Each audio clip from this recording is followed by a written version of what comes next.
Hey guys, Zibboyeye or just Zib is fine, and today, it's 3D movies. We're talking about 3D movies today. The early 2010s marked a resurgence for 3D films. Most people credit this trend to the multi-billion-dollar blockbuster Avatar, but personally I think these films were just late to the party started by Spy Kids 3D. Nevertheless, the revival of 3D cinema meant the return of 3D horror. Saw 3D, Apartment 1303 3D, Piranha 3D, and My Bloody Valentine 3D to name a few.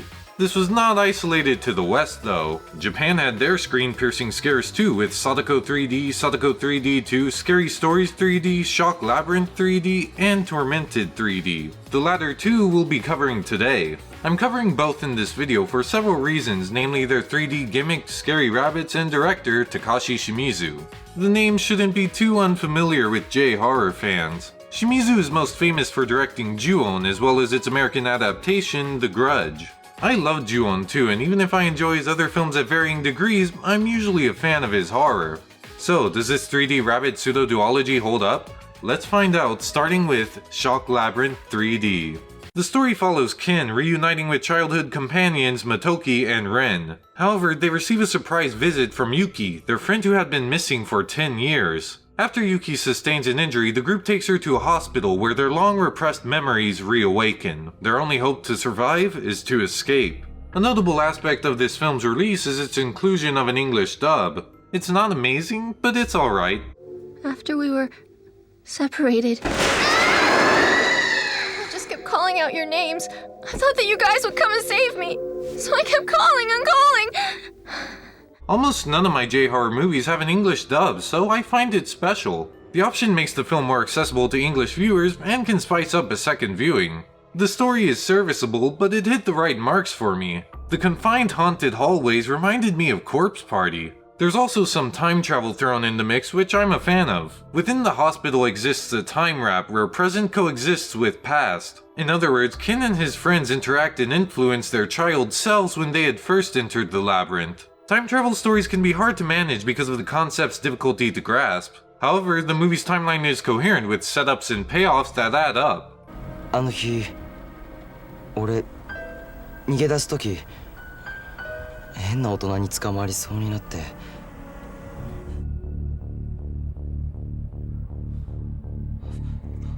やめろ！何すんだよ！ The plot develops by revealing each character's contribution to Yuki's disappearance. I enjoyed this approach. I found it interesting to delegate levels of fault to the characters. I recommend watching the movie with others and discussing who you think is most to blame for Yuki's demise. There's only one issue I found in the reveals, but it can be easily assessed. In one scene, Rin confesses that she was jealous of Yuki. Rin explains when Yuki fell down a floor, she made a lie in order to abandon Yuki. 本当はユキがいたこと分かってたの。嘘ついた。 Then, in the very next scene, we follow present Motoki and Miyu witnessing the lie unfold. 言っちゃダメ。でもなんかいる。下に怖いものがいる。 It's the exact opposite of shocking. This reveal comes before the setup. If only they had switched the scenes around, this issue would have been averted. The flaws with the organization persist in the following scene. We cut from present Motoki in the labyrinth to future Ken at the end of the film. We're already keeping up with multiple narratives. Ken with Rin, Motoki with Miyu, and not to mention their past selves. It's jarring to cut to the future just and only this once in the middle of the movie. They should have saved this scene for the end, keeping the order of events linear. Or if they were so eager to spur interest with this scene, use it as a cold open. Although these issues are intrusive, I'm fairly forgiving of them. For one, they're isolated to the middle of the film and have no presence beyond that. For two, issues deeply ingrained in a script are more of a sore thumb to me than these issues that can be fixed in editing, the end of production. The script is still solid, so I can overlook these few blemishes. I also compliment the presentation. Its appearance strangely reminds me of that from Saw 3D, sans the shortcomings of Saw 3D. For one, both films apply pervading color to their shots. One issue I noted in my Saw 3D review was that the shots had such little contrast that the backgrounds and subjects blended together. Shock Labyrinth on the other hand achieves what Saw 3D could not. Shots are still given an overall color, but it does not overpower. The warm yellows, pinks, and especially reds pop out against the cool greens and blues of the background. The range of hues makes the shots more eye-catching and digestible. But what about the film's namesake, Shock Labyrinth 3D? Well, I was wrong in my Saw 3D review. I have a 3D Blu-ray player, my PS4. But, still don't have a 3D TV. So I can't speak for the 3D as much as I can its flattened alter ego. Of course the film throws stuff in your face. I mean, in a movie like this, it'd be criminal not to.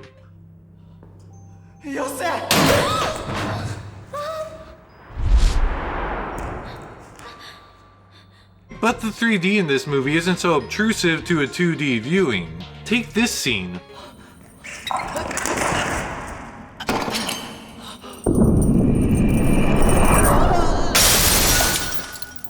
Even without the gimmick, a first-person shot for this scene isn't unusual.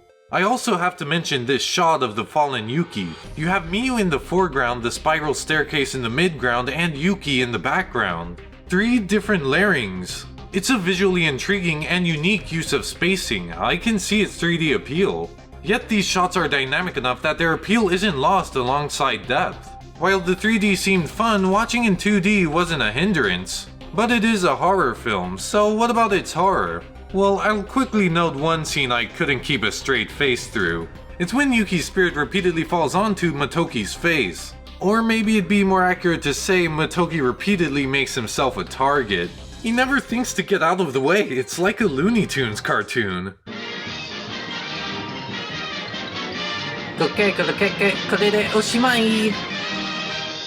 But that's only one scene I highlighted for the sake of a joke. Overall, I enjoyed the horror. The presentation is where the fear really shines. Its musical arrangement effectively imparts an uncomfortable atmosphere. Sometimes it sounds like something out of Silent Hill.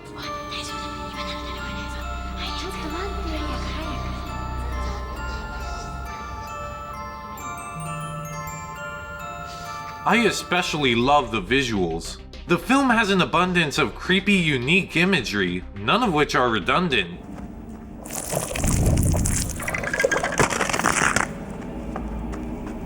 It held my attention in a firm grasp. The score and visuals all culminate in my favorite scene. The backwards sampled unnatural music.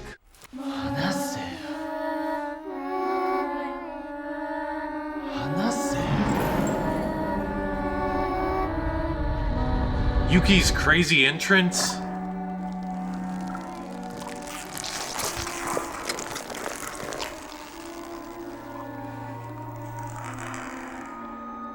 All make this a chilling scene. Shock Labyrinth 3D, or I guess Shock Labyrinth in my case, is a film I enjoyed. Even if the story isn't phenomenal, the scenario's confinement and time travel appealed to me. On top of that, the visual design and score captured me. Shock Labyrinth is a film that lives and dies on its creative visuals, and it thrives.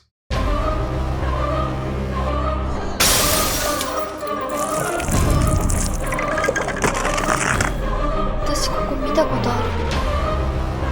同じ夢を見るの。子供の頃からずっと。現実だったのかもわからない。じっとりとした場所。誰かが助けてって私に手を差し伸べるの。何度もみんなの名前を呼び続けたの。ケン君やもっちゃんがいつか助けに来てくれる。そう思って何度も。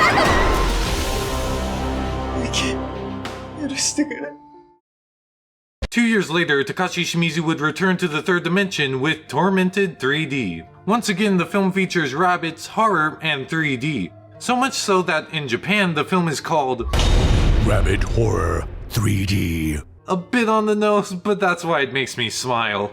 Although I really wish I could be calling it Rabbit Horror 3D, let's hop right into Tormented 3D.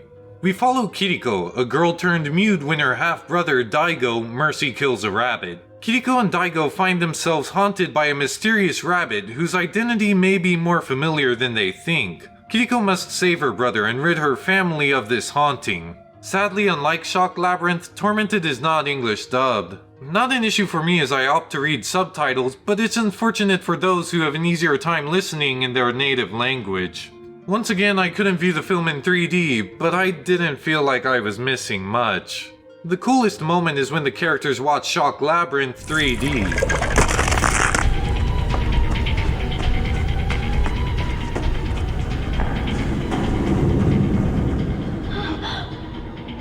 It's a 3D movie in a 3D movie. I don't know if that's ever been done before, but I gotta give it props for that.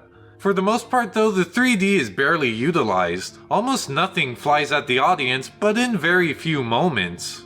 In a way, it's beneficial because it means many shots are not rendered tacky when viewed in 2D. However, the underutilized depth makes the gimmick seem like an afterthought. I have not seen the film in 3D, so maybe there's some appeal I missed. But the most I can say is that the 2D viewing didn't entice me so much to put on a pair of glasses and try it out. Visually, I found the film less impressive than Shock Labyrinth. When we first see the spirit of Kyoko, Daigo's mother, she looks like a Sadako knockoff. Hey guys, cutting in here to address a mistake I made in the initial video. In this video I criticized this spirit saying it's a Sadako knockoff, when really the long black hair and white dress is supposed to portray that this spirit is an Onyo. So I'd like to say that I retract this criticism. Anyway, let's get back to the video. I found the visual scares regarding Kyoko, been there, done that. Although I did enjoy the rabbit. It first appears bearing simplistic features as a mascot suit, but suddenly they appear with digitigrade, blinking eyes, twitching nose, and nipples! It's a creepy play using Uncanny Valley, which brings me to Tormented scares. The scares often rely on sudden movement accompanied by loud sound.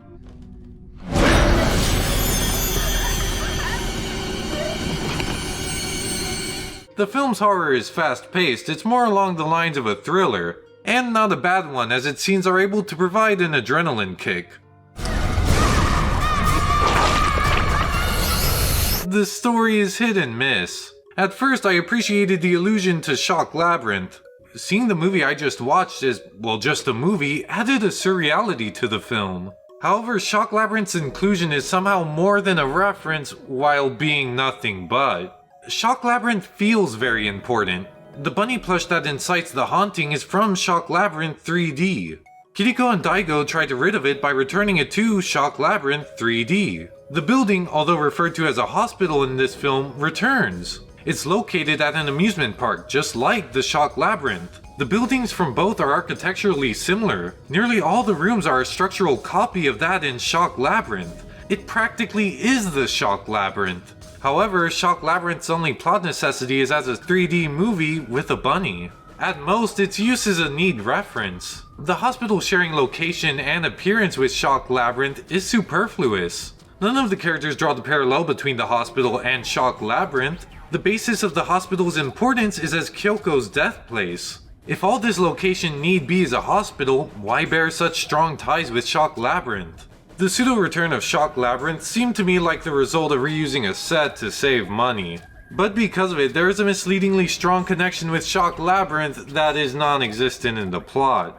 My remaining thoughts regard the twist and ending, so until around this time, it's spoiler territory.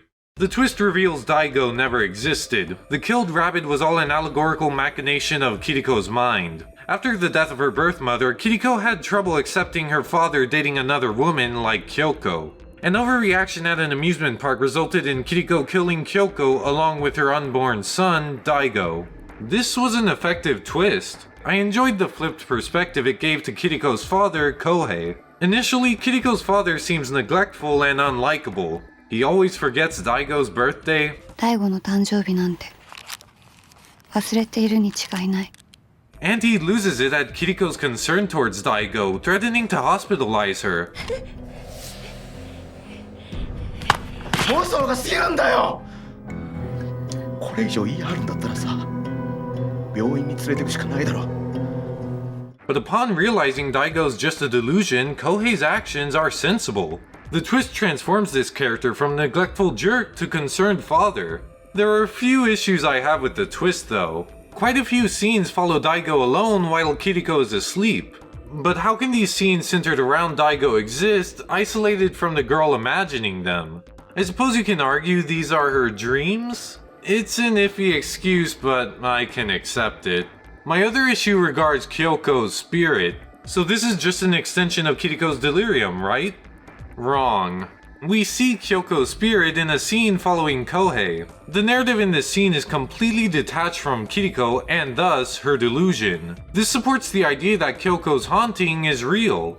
But come the twist 2/3 in, Kyoko's ghost vanishes from the plot. This leads to my next issue. By the big reveal, the plot is over. We find the truth about Kiriko, the conflict subsides, the movie is concluded. But there's still 20 minutes left. Because of this, we enter the final act at a moseying, directionless pace that slows the film to an awkward halt.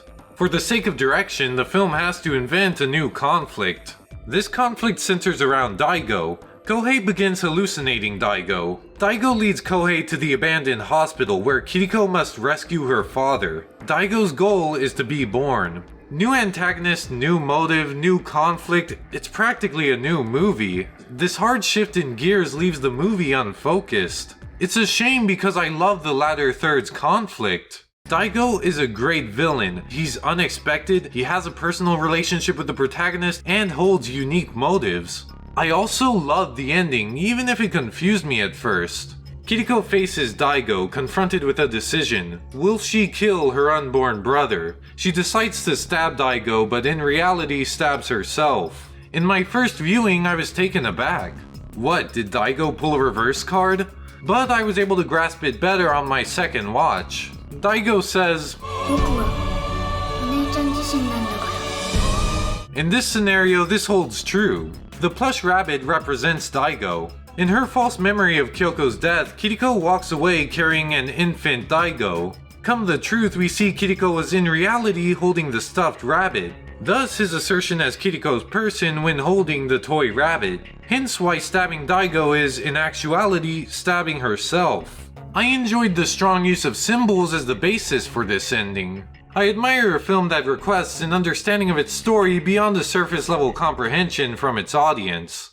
Tormented ends on a high note for me, although the journey there is a bit rickety. The visuals are average, the transition into the third act is akin to a hiccup, but the twist and direction the plot takes at the end kept me engaged throughout the climax. Tormented is speckled with curses and blessings that balanced itself out for me. Although I preferred Shock Labyrinth, I don't feel right in claiming it as a victor. Each film has their own merits. Shock Labyrinth takes a supernatural approach to horror as a means to make a chilling atmosphere with creative visuals. Meanwhile, Tormented is more concerned with the psyche of the protagonist, making a compelling character and thrilling plot. These may not be the best films J-horror has seen, but I don't regret my time with either of them.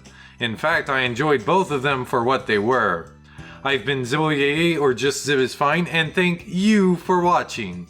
Zibbo, bye bye!